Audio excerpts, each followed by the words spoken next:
RFM matin 8h jot na xabaar yi ci wolof ci gàttal Barthélémy Ngom salaamaaleykum. waaleykum salaam Babacar di nuyu mboolem ñi ànd ak rajo Futur Média xibaar yi ñu dooree kook Sénégal ni fi coronavirus bi di lawee mujj jaaxal ñu bëri dem sax ba am ñu ne ndax duñu dakkal rassemblement yi maanaam nit ñi dajaloo ci lu mu mënti nekk.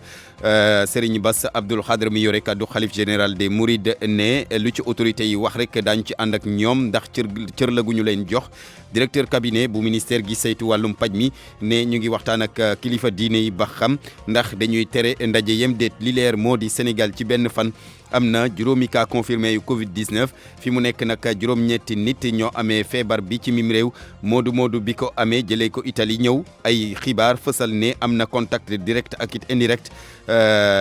ak lu ëpp junniy nit. am na ay prélèvement yu bëri yoo nga xamante ni def nañ ko résultat yi fii léegi ci kanam daañu ko am ca Touba gi moodu bi dëkk mboolem nit ñay liggéey ca centre de santé ba mu njëkk a dem ca centre de santé ba ko njëkk a dalal ber nañu leen ba ñuy am lu leer ci ñoom ndax dañoo amee doomu jàngaro jéem déet leneen nit nay xibaar di conseil présidentiel bi woon démb te Sénégal seq kook Gambie ñaari réew yi xaatim nañu ñeenti accord jëm ci ay domaines yu bari te wuute tàggat yaram des na ci ànd ak Youssouf Bodian xibaari aada yi Ana Rocha li ci yéene kaay yeeg Mamadou Mohamed Ndiaye. Barthélémy Ngom. Abdou Thiam moo fare ci machine yi mbokk yi nu ngi leen di gërëm rafetlu seen ànd ak rajo Futur Média Sénégal ci benn fan rek amee nañu juróomi cas Covid 19 yu nu confirmé bésub démb bi la woon mu di nag ñoo xamante ne ci njabootu moodu boobu bàyyeekoo Italie ñëw ca Touba la ñu bokk ci xayma sax jàpp ne moodu bi am na contact direct wala bokk indirect ak lu toll ci junni ak ñeenti téeméer ak benn doomu aadama ci ñoom juróomi téeméer ak juróom fukk de war nañu leen a traité am na it lu toll ci juróom-ñaar fukk ak benn nit ñoo nga xamante ne ñu ngi leen di bàyyi xel ci jamono ji résultat yi nag daañu ko xam fileek waxtu yu néew. Touba nag nekk di waajal Kazu Rajab bi mu di événement diine bu am solo dimanche ñaar fukki fan ak ñaar ci weeru mars la ñu koy amal am na it yeneen i manifestation religieuse yu nga xamante ni daal ñu ngi koy waajal bokk na ci ziara général bu Tiwaawoon ak it yeneen rassemblement maanaam yeneen i rendez-vous yu nga xamante ni ay nit ñu takku ñoo ci faral di dajaloo loolaa tax laaj bi sampu ndax waruñu fi jëlee rassemblement yi li leer moo di ki yore kaddu xalif général des Mourides moom nee na daal ñoom lu ci autorités yi wax rek daañ ci ànd ak ñoom ndaxte cër la bu ñu leen jox ñu teewlu Serigne Bass Abdoul Khadre kaddu yu mu dénk Amadou Sabar Ba. Rasulullahi sallallahu alayhi wa sallam waxoon ne lu mel nii boo xewee ci dëkk ku mu fekk ci dëkk bu fa jóge bu fa kenn bàyyi koy dem feneen ku mu fa fekk itam la fa dal na nga fa toog loolu boo koy seet ba nëgë ni xam-xam weesoogul loolu boo xooloon tey ci àdduna fi mu toll ñu yëngu ci wàllu médecin nattuwaay yi ñuy wax loolu dara jitoo ko ci tey àdduna sépp yaa ngi dégg ba ci Màkka yëg ngeen ne omra ga fan yi tëj nañ ko kon nag boo demee ci réew tubaab yi itam dégg ngeen di ci xew kon loolu itam ñu xam ne suñ borom mooy doxale noonu àdduna kon ñoom itam nañ leen ci diglu cër bi leen ci yàlla joxe itam ñu delloo leen yàlla amul benn mbindeef moo xam ne musal na la ci jàngoro la ñu ci war na kon la jiitu mooy dellu ci yàlla ñaan waaye nag sababu saahir si nga xam ne suñ borom doo ko santaane ndax Sëriñ Tuubaa mas taa wax ne yàlla wàccewu fi ay malaayika ñuy lijjanti nit ñi ay nit la fi andi ngir ñuy lijjanti nit ñi ki lay yëlif ci wàllug àdduna sax di sa kilifa lim la digal ak da nga ko war a topp ci loolu lislaam ko santaane kon loolu ñoom itam cër bañ ci am nañ leen ko jox te diglu leen ci. kaddu yi Serigne Bass Abdoul Khadre ci ndax dañoo war a dakkal rassemblement yem déet li leer moo di Sénégal ba fii daal jëlagul dogal gu ci jëm waaye nag directeur cabinet ga ca ministère de la santé nee na autorités yi ñu ngi ciy waxtaan ak kilifa diine yi ba xam ban dogal lañ ciy jël ndax dañuy tereem déet docteur Aloyse Waly Diouf ñu teewlu ko ci ak Babacar Fall. ñu ngi ciy waxtaan defe naa du yàgg dara dinañ ci joxe technicien parce que lépp loo gis rek ci wàllum feebar nit ku nekk da nga am wàllu boo am damay tàmm wax man buñ ma waxee ci wàllum xaalis xaw ma ci dara waaye buñ ma waxee ci wàllum santé publique dinaa ci xam dara dinaa ci joxe sama xalaat. tey comité national gestion des épidémies dajaloo nañ am na tegtal yoo xam ne joxe nañ ko tegtal yooyu dina yegg ci ki nga xam ne mooy jiite réew mi te boobaa dina ci niñ ko tàmm defee ci waxtaan ak déggoo ak ñi nga xam ne ñoo ko yellool dinañu yegg ci ñoom pour que tegtal yooyu nga xam ne comme techniciens yi nekk comité national gestion épidémie joxe nañ ko dinañ ci yegg. mu nekkoon docteur Aloyse Waly Diouf directeur cabinet ministère de la santé démb la yëkkati le kaddu ci antenne RFM bi ci bi ñuy def édition spéciale ñeel coronavirus boobu di law fii ci Sénégal ngir xeex ko nag xalif général des Mourides daal dina génne lu toll ci 200 millions jox ko njiitu réew mi ngir jàppale ko ci xeex bi ki yore kaddu xalif bi sax di Serigne Bass Abdoul Khadr sàkku na ci mboolem taalibe yi ak it mboolem sénégalais yi bonne volonté yi ko mën ngir rek ñu def ni ñoom su ko defee ñu gën a am ndëgër laay ngir xeex li nga xamante ni moo di feebar boobu di coronavirus bi ca Touba ba tey Touba ga nga xamante ni moodu bi fala moodu bi dëkk mboolem nit ñay liggéey ca centre de santé ba ko njëkk a dalal ber nañu leen ba ñuy am ci ñoom lu leer ndax dañoo amee doomu jàngaro jëm déet kii di médecin chef ba nag moom moo ko xamle ci ndaje gu mu seqoon ak taskatu xibaar yi wax na it leneen mu di dogal yi nga xamante ni jël nañ ko jëmee ci Kazu Rajab bi ñuy waajal Marema Diop. ci jannoom ak taskatu xibaar yi moom médecin chef bu district sanitaire bu Touba di docteur Dieng daal dinay ñaax askan bi ci lu ñuy njortu ni feebar boobu jot naa law fii ci Touba muy xamal ni képp koo xam ne dafa nekkoon en contact ak ki nga xamante ni mooy moodu bi jamono ji maîtriser nañ ko médecin yi nga xamante ni sax ñoom ñoo ko dalal ci district sanitaire bu Daaru Marnaan dañ leen a placé en quarantaine. ma leen di xamal ne kooku bi mu ñëwee génnul këram ba bi muy yëg li mu yëg tax mu dem seet kër docteur bi mu génnee këram pour dem kër docteur la. mu ne nag njortu gi ak tiitaange bi fenn rek la war a nekk mooy yeneen moodu yoo xam ne ñu ngi jugee Italie jaaree ci yoonu suuf bi nekk fii ci Touba. ci fan yi leeral nañu ne am na ñuy jógee ci dëkku Europe yi particulièrement Italie di ñëw di toog seeni kër te du ñu dem ci kër docteur ñu nemmeeku seen yaram seetal leen ko ndax ñu ci bari ci ñoom suñuy agsi xëy na dañ dul am benn signe ba tax suñu ñëwee rek dañuy dem toog seen kër ñu doon ñaan ñi nga xam ne ñooy tukki te di ñëw fan yi ku ci ñëw rek nga fexe ñëw hôpital ñu seet la. ci lii nga xam ne moom la ñuy jublu muy màggalu Kazu Rajab bi ñu ngay xam ne ni lépp luy matuwaay dinañ ko jël. événement yi nga xam ne mu ngi ñëw nekk na loo xam ne ñu ngi intensifier sensibilisation pour fexe ba ñu mën a taxawu événement yooyu ba propagation du ci mën a juddoo. Et nous allons outiller nos équipes pour ñu am moyens diagnostiques ak ay moyens de protection. Et nous allons sensibiliser les pèlerins. personnel de santé bu Touba bi nag fi mu toll nii renforcer nañ ko muy xamle sax ni bàjjenu gox yi dinañ leen former ngir gën a ñoŋal sensibilisation bi Marema Diop fii ci Touba RFM. coronavirus bi ak cas yi ci Sénégal amee ba léegi ña nga ca service des maladies infectieuses bu hôpital Fann mu di service boo nga xamante ni daal daanaka capacité bu ba mu am néew na lool ndaxte fukk ak ñaari lal ñoo fa nekk am na juróom-benni centre yu bees centre d'isolement yu bees yu nga xamante ni daañu leen defar ca hôpital principal ca hôpital Grand Yoff ca Aristide Le Dantec ak it hôpital yu Ziguinchor bu Kédougou ak it ca Kaolack loolu la directeur service national buy saytu wàllu éducation ak it information xamle moom sax bokk na ci cellule de gestion des épidémies docteur Ousmane Gueye ñu teewlu ko ci ak Salif Sow. jamono ñu toll nii nag lépp lu ñëw ci malade mun nañ ko gérer xëy na bu ñu demee ba ci kanam bu fekkee ñaanuñu ko yàlla bu continuer di law am na yeneen structures yi ñu prévoir tel que principal tel que ex-CTO muy OGIP léegi tel que le Dantec yooyu yëpp ay structures yoo xam ne mun nañoo jël façon malade yooyu boole ci boo demee ci région yi bu mel ni Ziguinchor bu mel ni Kédougou bu mel ni Kaolack ut nañ fa aussi ay centres d'isolement yoo xam ne mun nañ jël en charge donc pour vous dire que depuis lors ñu ngi saytu ñu ngi organiser wu pour mën a jël en charge malade yooyu. léegi capacité litière bu service maladie infectieuse bu Fann ci ñaata lan la toll. waaw ci jël benn ñu ngi woon ci fukk ak ñaar te dem nañu ba léegi ñu ngi naan dinañ am fanweer te ba léegi ñu ngi continuer di def extension donc capacité boobu mun na doubler wu mun na tripler wu. waaw Porokhane boo xoolee le 4 la woon. waa ji bi muy ñëw fii le 6 la jël vol agsi fii le 7 donc Porokhane passé woon na. léegi lu jëm ci événement religieux yi comme ni ma ko faree di wax rek Sénégal am nañu ay dispositifs am nañu ay kuréel ministère de la santé am na kuréel buy dajaloo ak techniciens yi ñuy xool ndax war nañu mën a interdire ndax dañu war a encadrer wala dañu war a suspendre événement yi loolu yëpp ñu ngi ciy xalaat di ci liggéey buñ ci paree nag liñ ci tënk dinañ ko jox kii suñu jëwrin muy ministre de la santé moom dina ko àggee borom réew mi après ñoom ñu xool autorité politique autorité religieuse autorité administrative ñu toog ñu xool lan moo jaatu ñu wax ñun lii la ñuy def. ba ci xew-xew yu diine yi ba ci dara. lu ne mën naa am xam nga bu mbir demee ba tollu fii lu ne mën naa am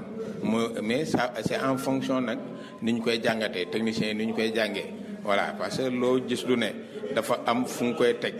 il faut nga am argumentaire bu baax ne lii ak lii bu ñu ko defee lii lay jur nga teg ko fu leer ñu soog a mën a jël décision. docteur Ousmane Gueye ngeen baal ma waxtaan gi mu seq ak Salif Sow coronavirus bi bu lu bees am na ci ndaxte période d'incubation bi maanaam diir bi nit ki doon toog wala boog virus bi doon toog ngir mën a wone boppam fukki fan ak ñeenti la woon jàpp leen na nag soppeeku na doomu jàngoro ji mën na nekk ci doomu aadama di nelaw ba fanweeri fan ak juróom-ñaar mu doog a feeñ loolu la étude boo xamante ni ay médecins yu Chine ñoom ñoo ko def wone mu di nag yemook daanaka autorité sanitaire yu àdduna bi di am ay jafe-jafe ngir faj doomu jàngoro joojule ñu ànd ceeg Moussa Oumar Ba. léegi nit ki amee coronavirus mën na toog fanweeri fan ak juróom-ñaar te kenn du gis ci moom symptômes yi maanaam du sëkkët put gi du métti du am jafe-jafe nooy day mel ni ku dara jotul jàngat la bi ay fajkat chinois def loolee ñëw dolleeku ci jafe-jafe bi kilifa yi am ngir tee feebar bi ba du jéggi dayoo étude bi wane ni virus bi mën na dund lu mu néew ñaar fukki fan ci biir nit ki lu mat a bàyyi xel buñ sukkandikoo ci médecin chinois yooyu ndax ni ñuy béree ñi amee coronavirus dina soppeeku traitement bi itam dina gën a jël temps bu bari ndaxte nit ki bu génnee quarantaine sax ñu foog ni dara jotu ko mën na wàll keneen moo tax médecin yooyu di digle ñu ber ñu amee feebar bi lu ëpp fukki fan ak ñeent jàngat boobu médecin yi ña ngi ko defee ca Chine ci téeméer ak juróom-ñeent fukki ak benn patient. Mamadou Oumar Ba ci leeral yooyu nga xamante ni doomu jàngoro ji soppeeku nag fukki simili ak ñaar moo bootu ci ci juróom-ñetti waxtu. ak RFM kumpa jeex na. wax ci leneen ba tey ne xibaar université Sine Saloum étudiant ya nag dalal nañu démb directeur général bu COUD Abdoulaye Sow dafa demoon rek ngir xool anam ya ñuy jàngee ay weer a ngi ni nag ñoom étudiants yi ca université Sine Saloum di ñaawlu condition yu nga xamante ni daal noonee la ñu nekkee bari nañu ay problème wàllum restauration lekk gi wàllum kaaraange wàllum dëkkuwaay wàllum dem ak dikk naka noonu it ay problème yu nga xamante ni ñu ngi koy dund Abdoulaye Sow nee na nag dana ci jéem dara ñu teewlu kook Ibrahima Diame. tey yàlla daf ñoo indi fii ci université Sine Saloum ba nga xam ne dañu koo dénk parce que ñun COUD université Dakar la ñu waroon yor mais comme bi université bu bees la président de la République ak ministre de l'enseignement supérieur jox ñu ne ñu dénk nañ leen loolu waxtu ñu koy dénk ak diir bi ñu koy dénk nag war nañu nemmeeku xam jafe-jafe étudiants yi waxtaan ak ñoom xool liñ ci mën ñu faj ko liñ ko xam ne mënuñu ko ñu waxtaan ceeg ministre bi ak gouvernement bi waxtaan ceeg président de la République xool niñ ko fajee gis nañu nag gaa am na ay difficulté parce que université bu bees la te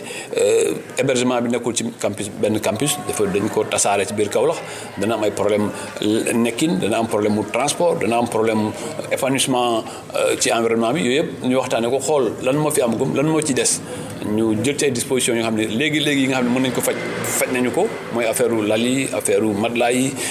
affaire sécurité personnelle moo nga xam ne day renforcer sécurité bi affaire nettoyage naka lay xam ni ñoom moo si ñu am ñaari rotation yooyu mën nañu ko faj léegi faj nañu ko li nga xam ne lu des nag mooy xool ay bus yi tamit ñu xool naka la ñi yore transport fii ci Kaolack nañu waxtaan ak ñoom ba ñu faciliter étudiants yi ñu mën a dem jàngi te du ñu am jafe-jafe. kaddu yi Abdoulaye Sow directeur général bu COUD mi demoon démb seetu étudiants ya ca université Sine Saloum ngir rek gën a ñoŋal tourisme fii ci Sénégal direction nationale bi saytu wàll wi mu ngi nag nekk di def classement réceptif yi nga xamante ni classement réceptif yi ba xam ndax méngoo nañu ak normes yi nga xamante ni moom la CEDEAO tëral ca Fatick nag jàpp leen ne fanweer ak ñett réceptif rek ñoo méngoog norme CEDEAO yi fekk téeméer ak juróom-ñeenti réceptif moo fa amee li ñu gis nag moo di ne faw ñu liggéey ngir soppi mbir mi su ko defee tourisme fii gën a ñoŋ te tamit ñu gën a mën a jaay destination Sénégal Aminata Goudiaby. Fatick nag région la boo xam ni patrimoine culturel ak itam touristique bi fi nekk am na solo waaye nag ab seetlu wane na ni hôtel yu bëri ak itam ay auberge yu nekk ci région bi nekkuñu ci règle maanaam norme yi nga xam ni moom la ñuy laajte yoruñu ko ab jàngat la nag boo xam ne nii kii di directeur de la réglementation touristique di Ismaïla Dione moom moo ko def gannaaw ba nga xamee ni mi ngi ci ab visite ci biir région région bi. am nañ fi téeméer ak juróom-ñeent hôtel yoo xam ne bi ñu xoolee critères yi fanweer ak ñett ñoo ci éligible ci côté këyit yi am na ñoo xam ne am na këyit yu ñu dese ñu war ko ut ni ñuy téye établissement bi tam maanaam ci wàllu équipement yi déjà ci néeg yi li fa war a nekk yëpp am na yoo xam ne du fa nekk wala ni mu fay nekkee du dëppoo ak norme bi. visite bi nga xam ne nag waa direction de la réglementation touristique ñi ngi koy def dafa aju ci benn liggéey bu ñuy def ngir classé hôtel ak itam auberge yi nga xam ni ñoom ñoo nekk ci norme yi nga xam ni moom la CEDEAO di laaj. ñu am 10 chambres ba pare ci jour bi ñu leen di classé ñu fonctionnel mais aussi ñu sàmmanteeg li nga xam ne mooy autorisation yi ñu war a am ci wàllu administration yi. nee na liggéey bi nag juguñu ci ngir teg benn daan hôtel boo xam ni teguwoo ci yoon wala sax auberge waaye liñ ci bëgg rek mooy ñaax ñi nga xam ne ñoom ñoo yor hôtel yi ba ñuy gën di mën a respecter loolu Ismaïla Dione jàpp ne loolu mooy mën a tax ñu gën a mën a jaay destination Sénégal. dañuy bëgg am vraiment information yëpp ci hôtel yi visite bi nekkul rëbb ñi nga xam ne nekkuñu ci yoon mais dañuy xool ñi nga xam ne am nañ ay faiblesse yoo xam ne war nañ ko améliorer ñu accompagner leen parce que loolu day contribuer maanaam ci nit ñi gën a ñëw. di adjoint du gouverneur chargé des affaires administratives mu ni daañu xool nu ñuy def ba kuréel yi nga xam ne ñoom ñooy yëngatu ci wàllu tourisme ci région bu Fatick ba ñu gën a mën a améliorer seen réceptif yooyu lee Aminata Goudiaby Fatick RFM. leneen nit nay xibaar di conseil présidentiel bi woon démb te Sénégal ak Gambie seq ko bi mooy ñaareel bi yoon sax ñaari réew yi nag xaatim nañu ñeenti accord ci ay domaines yu bari te wute Amadou Sabarba. njiitu réew bu Sénégal ak bu Gambie jël nañ dogal ne frontière bi dootuñu ko tëj mukk loolee nag mi ngi tukkee ci conseil présidentiel bi nga xam ne amal nañ ko fii ci Sénégal Macky Sall président bu Sénégal. décidé nañu it frontière yi kenn dootu ko tëj. loolu moom suñu côté Sénégal amoon jafe-jafe maanaam parce que dañu tàmmoon loolu bu guddee ñu tëj frontière yi loolu du woon Gambie rek mais joxe nañu ndigal pour que douane bi police ñoom ñëpp ñu jël seeni motuwaay pour que ku traversé pont bi bu ñëwee mën a jaar. ci li nga xam ne moo soxal transport aérien ñaari réew yi jël nañ dogal ngir mu am avion yoo xam ne ci diggante Dakar ak Banjul lay daw. décidé nañu ne léegi dafay mel ni ku jógee fii dem Ziguinchor wala ku jógee fii dem Tamba. loolu dana yokk dem bi ak dëkk bi dana yokk capacité transport. jamono ji nga xam ne lii di terrorisme ak yeneen yu ni mel ñi ngi lëmbi Afrique Sénégal ak Gambie di xam ne dañoo fas yéene boole seen doole ngir mën a aar ñi nga xam ne ñooy seen peuple yi. ñi nga xam ne ñoom seen àdduna yëpp ci tappale lañ ko bëgg a def ak njuuj njaaj mooy li ñuy wax trafiquant seeni pexe buñ ko bàyyee bu yàggee dafay wëlbateeku contre intérêt état yi moo tax ñu wone aussi suñu pas-pas ci xeex lépp loo xam ne wàllu trafic la moo xam bu drogue moo xam trafic ci wàllu bant yi moo xam trafic ci wàllu même mala yi te loolu yëpp fu trafic am rek bu yàggee di ngeen gis terroristes yi yeeg parce que ñoom bëgguñu état de droit. ñaareelu session bi nag tax na rek ñu gën a ñoŋal lépp li nga xam ne mooy coopération dox ci diggante Sénégal ak Gambie ñaari réew yoo xam ne li leen boole dafa bari bokk na ci wàllum taarix waaye tamit ci wàllum caada. RFM Sport. Youssouf Bodian ñu ngi lay nuyu. di la fay Barthélémy. ñu tàmbalee ko football ñeel jigéen ñi U20 yi Sénégal am na ndam ci kaw Guinée Bissau. dëmb kon ci match xarito le Sénégal am ndam ñaari bal ci benn mu xewee ca stade Aline Sitoé Diatta bu Ziguinchor di match boo xamante ne kon Sénégal dina tax mu mën a kon waajal match bi war a dox diggante ak Tanzanie ñaari match la aller retour ci ñaareelu tour éliminatoire Coupe du Monde U20 sélectionneur bi di Souleymane Diallo ginnaaw ndam boobu mu am yëkkati na ay kàddu dénk ko Lamine Ba. d'abord maa ngi sant xale di leen gërëm surtout sant population bu Casamance parce que tey fi ñëpp a ñëw Oussou ñëw na Ziguinchor ñëw na Bignona ñëw na même Sédhiou ñëw na donc maa ngi leen di sant di leen gërëm di gërëm xale yi parce que effectivement ñoom lu ñu waajaloon match bi def nañ ko mooy match bi dañ koy jouer ak ñaar mi-temps wone boo xam ne ñin ñoo war a gagner c'est-à-dire ñi ngi à domicile essayer attaquer adversaire bi def nañ ko ñu dugal ñaar bi mi deuxième mi-temps bi ñu ne dañuy xool période boo xam ne ñin on est dominé xool nan la xale yi di réagir effectivement je pense que def nañ ko sauf que souci bi mooy bii buñ jël te je pense que waroon nañ ko éviter quoi dañuy waajal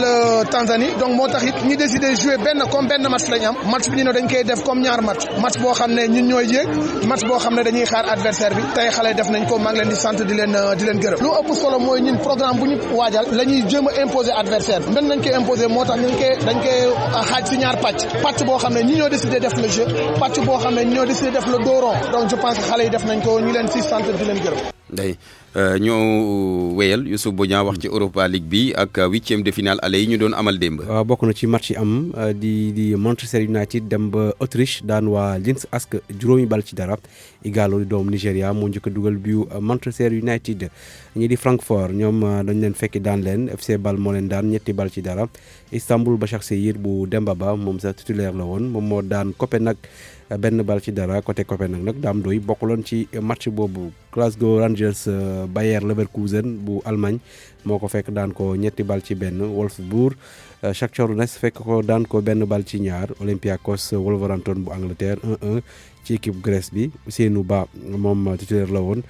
kii di Pape Abdou Cissé 33e minute la dugg ginnaaw bu ñu joxee carton rouge kii di Semedo nekkoon ci kon défense su Olympiakos FC Séville AS Rome ak Inter Milan Getafe dañ ko dàq ba beneen yoon li ko waral mooy coronavirus bi Barthélémy. coronavirus boobule bàyyiwul ñi yëngu ci tàggat yaram ñu bëri ci ñoom amee nañu doomu jàngoro ji. waaw ñu leen doon xibaar Rugani bu Juve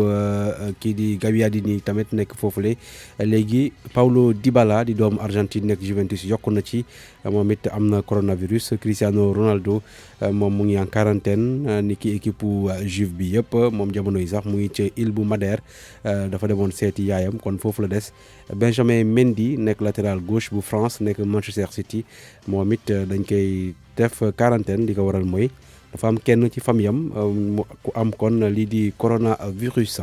Arsenal wax ni entraîneur bi di Mikel Arteta moom am na coronavirus Gonzalo Higuaín di doomu Argentine nekk ca Juventus moom it ñu ngi ko placé en quarantaine defal nañ ko ay test nee nañ kon ñu ngi koy xaar ngir xam yan mooy doon résultat yi. ca France ñoom fu mu toll nii fédération bi nee na bépp compétition aj na ko waaye ligue professionnelle bi maanaam mi organiser championnat Ligue 1 ak Ligue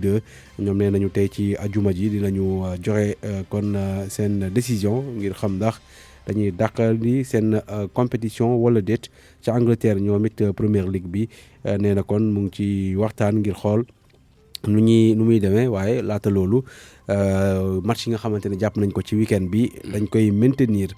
compétition yi internationale yi kon ci wàllum CAF ñoom it nee nañu dañ koy maintenir ba ci kanam ci ak communiqué bi ñu génnee ñaari fan ci ginnaaw waaye loolu nag dafa mel ni suñu naatangoo bi di Salif Diallo di yëngu ci wàllum tasum xibaar ci sport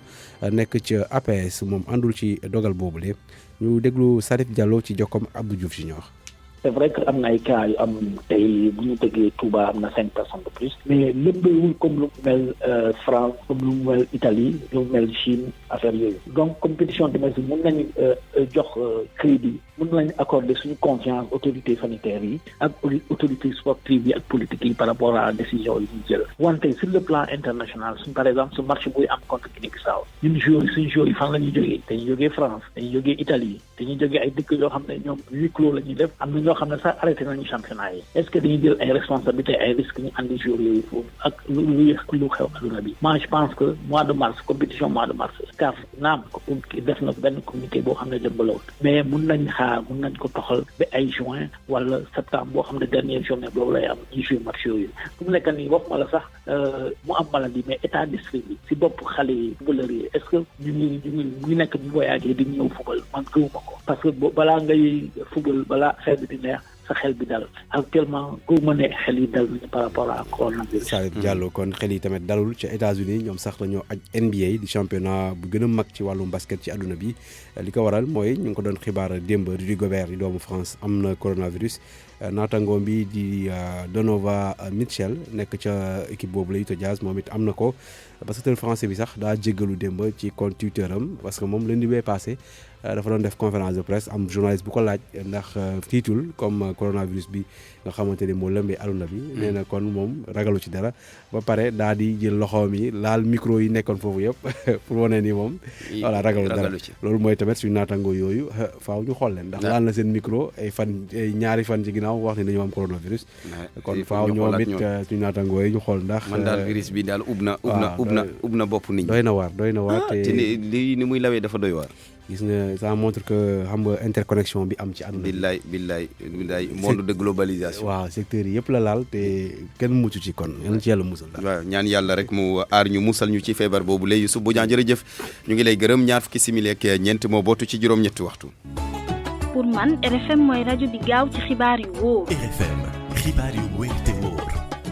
ñu tàbbi ci xibaar yi aada yi dalal ci Anna Rocha. maa ngi leen di nuyu mbokk yi ñu tàmbale suñu chronique tey ji ci suba ak suñu ceebu jën national comité scientifique bi nga xamante ne moom la ñu taxawal ngir ñu fexe ba UNESCO daal di bind ci listam ceebu jën bi comme patrimoine immatériel ñu ngi tàmbale liggéey bi ab ndaje amal nañ ko ci semaine ji ca diwaanu Ndar ngir waxtaan yi docteur Massamba Gueye moom mooy expert bi nga xamante ne moom la ñu dénk dossier boobu ngir mu mën ko défendre ci kanamu UNESCO ñu déglu ko ci micro Mohamed Nabi Silla. boo ne Sénégal laa dëkk liñ lay njëkk a laaj mooy ndax mën ngaa togg ceebu jën wala ndax mën nga ñoo wax luy ceebu jën léegi ñu ne lu toll noonu nag bu ko àdduna Sénégal amee war na ko mën a wax àdduna lii ñun àggale nañ ko foo xam ne dayoo boo xam ne dañ ko bëgg a bokk ak àdduna loolu moom mooy solo si fexe ba àdduna bépp nangu ne ñun ci toggin wi ci lekkin wi ci séddale bi am na noo xam ne dañ ci yaree nit am na noo xam ne dañ ciy defaree nit bu ñëpp bokkee ceebu jën it Ndar la ceebu jën soxi ko bu nu fi ñëwee communauté Ndar ñoom ne ñoo ko moom dañoo bëgg ñu bokk kook Sénégal dina tax képp ku jógati bëgg ko togg di nga xam nañ lañ koy toggee képp koo xam ne doon nga ci boole loo xam ne bokku ci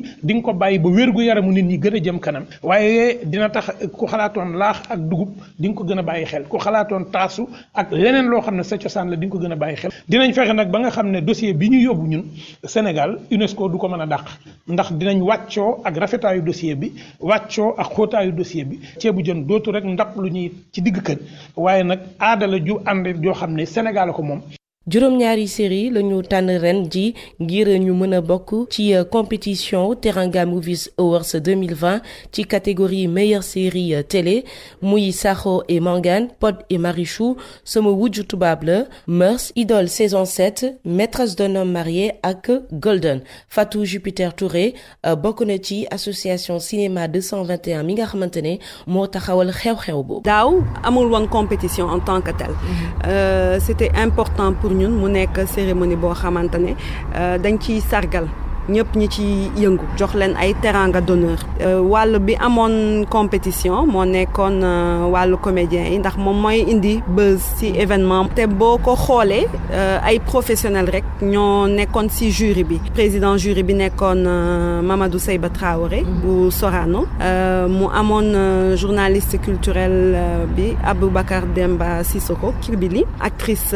Rokhaya Niang ak Alpha Gano bu direction de la cinématographie mu nekkoon nag loo xamante ne tànneef boo xam ne dañ ko def de façon indépendante jury bi bokkul dara ak organisation ma si dolli ne cérémonie yu mel nii ñi ñu demoon seeti dafa nekkoon loo xamante ne dañ ko doon xaar bu baax a baax ba nga xamante ne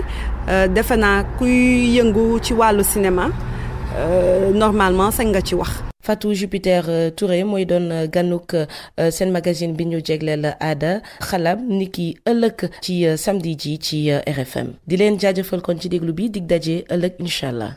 RFM niki yéen kaay. Savon de Marseille Alphé seen gamme Opalia expert groupe voyage ak seen marque de référence Sens ñoo leen di may li ci yéenekaay yi. ñu dalal Mamadou Mohamed Ndiaye.